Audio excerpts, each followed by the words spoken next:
Numbers 35. Finally, we have a chapter that is not a list of names or a list of people, just a regular narrative in which Moses is still here for some reason. It's time to learn about the suburbs, the sanctuary cities, and how to get away with murder.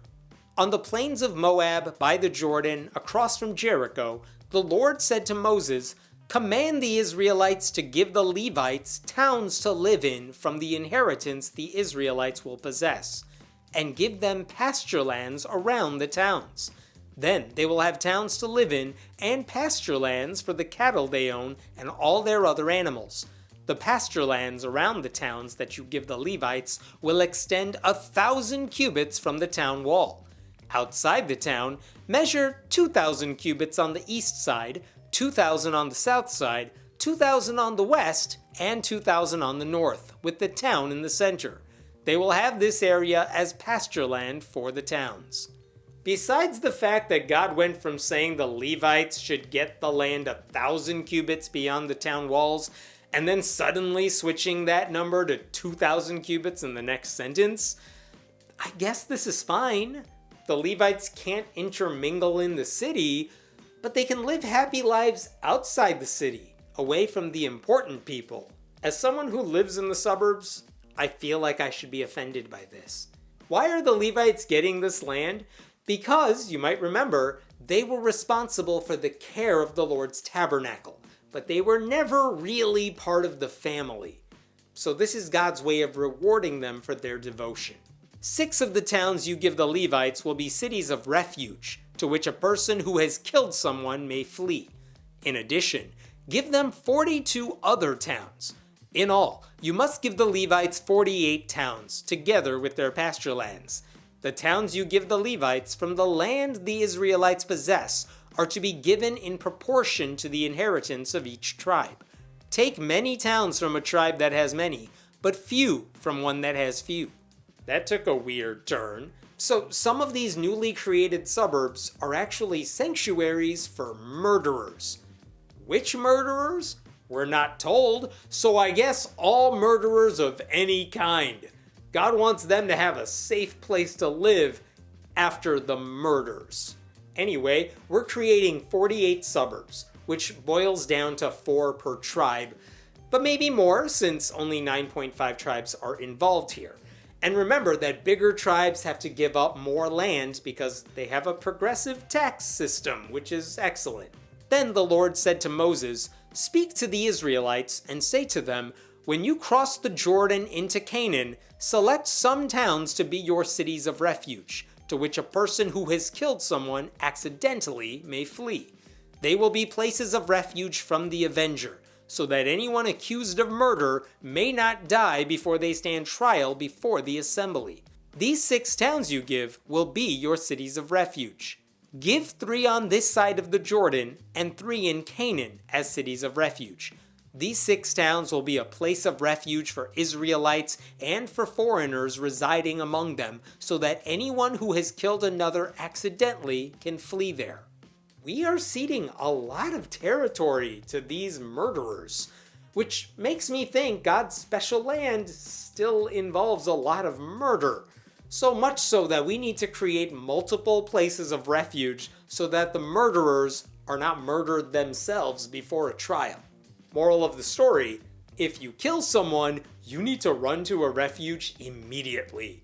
It needs to be part of your getaway plan. Thanks for that help, God. I'm gonna go out on a limb and say the real estate prices for the 42 other towns are gonna be way higher now. Check this out. God just said there will be 3 places of refuge in Canaan and 3 more on the other side of Jordan. That means 9.5 tribes have 3 places of refuge, while the other 2.5 have the other 3. Doesn't seem fair, unless God seems to know who the violent people are. So who exactly is a murderer now? If anyone strikes someone a fatal blow with an iron object, that person is a murderer. The murderer is to be put to death. Or, if anyone is holding a stone and strikes someone a fatal blow with it, that person is a murderer. The murderer is to be put to death. Or if anyone is holding a wooden object and strikes someone a fatal blow with it, that person is a murderer. The murderer is to be put to death. The avenger of blood shall put the murderer to death. When the avenger comes upon the murderer, the avenger shall put the murderer to death. If anyone with malice aforethought shoves another or throws something at them intentionally so that they die, or if out of enmity one person hits another with their fist so that the other dies, that person is to be put to death. That person is a murderer. The avenger of blood shall put the murderer to death when they meet. It is very weird that we just talked about sanctuaries for murderers so they're safe during their trial. And now God is saying the following people are murderers who need to be executed. What happened to the trial? Do these murderers get to stay in the 6 safe cities? Because it sounds like God's giving victims' families permission to seek vengeance. And everyone is a murderer, apparently. Not just the people killing others with sticks or stones, but also people who just got into a fight and punched someone fatally. I mean, everyone gets executed. Everyone dies. Except Moses, who just keeps living for some reason. That list was an interesting one, because if you have an iron object, you probably created a weapon on purpose. A stone is something that's not a weapon, but you can use it as a weapon. But a wooden object was never meant to be a weapon. It was probably created for some other use. But someone just needed to grab whatever was handy, so they did, and now we have a full spectrum of lethal objects here. So who's not an automatic murderer? But if without enmity, someone suddenly pushes another or throws something at them unintentionally, or without seeing them, drops on them a stone heavy enough to kill them and they die, then since that other person was not an enemy and no harm was intended, the assembly must judge between the accused and the avenger of blood according to these regulations. The assembly must protect the one accused of murder from the avenger of blood, and send the accused back to the city of refuge to which they fled. The accused must stay there until the death of the high priest, who was anointed with the holy oil. Oh, here we go. The justice system at work. For some people. The kind of people who may not have intentionally killed someone else. But maybe they did. Who knows? Let a judge figure it out. I do like how one of the examples here is someone who drops a boulder on someone else accidentally. How does that accidentally happen? Were you leaning on a giant rock and it fell on top of another human? But if the accused ever goes outside the limits of the city of refuge to which they fled, and the avenger of blood finds them outside the city, the avenger of blood may kill the accused without being guilty of murder. The accused must stay in the city of refuge until the death of the high priest. Only after the death of the high priest may they return to their own property. What happened to the justice system? God just said if someone is accused of murder, but they go sleepwalking outside the sanctuary city and the victim's family member sees them and murders them, it's a freebie. That murder doesn't count as murder, even though the alleged murderer was not yet convicted as a murderer. Even in biblical times, public defenders must have had crappy jobs. Anyway, let's wrap up these random rules concerning killers. This is to have the force of law for you throughout the generations to come, wherever you live. Anyone who kills a person is to be put to death as a murderer only on the testimony of witnesses, but no one is to be put to death on the testimony of only one witness. So if a couple of people say they saw you murder someone, you will be executed. Even though it's possible those couple of people are probably friends and discuss the accusation before telling everyone, but if only one person says you did it, it doesn't count. Which is very interesting because every single Christian today who claims to talk to God never even has one other witness. And yet pastors treat their testimonies as facts. You know what's really messed up though? Some religious denominations, like the Jehovah's Witnesses, require 2 witnesses to verify allegations of sexual abuse. They base that on something we'll see in Deuteronomy, not this verse, but the idea is the same.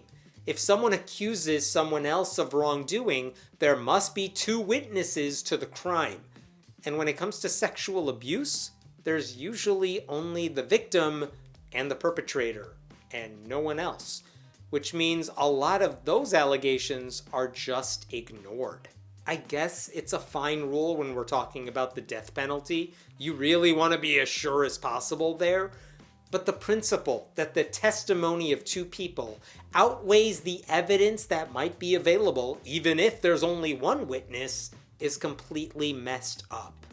Do not accept a ransom for the life of a murderer who deserves to die. They are to be put to death. Who is offering up a ransom for a killer? Are there GoFundMe campaigns for alleged murderers in biblical times? I mean, I'm glad the rich can't just buy their way out of a punishment, but also we need a little more nuance here.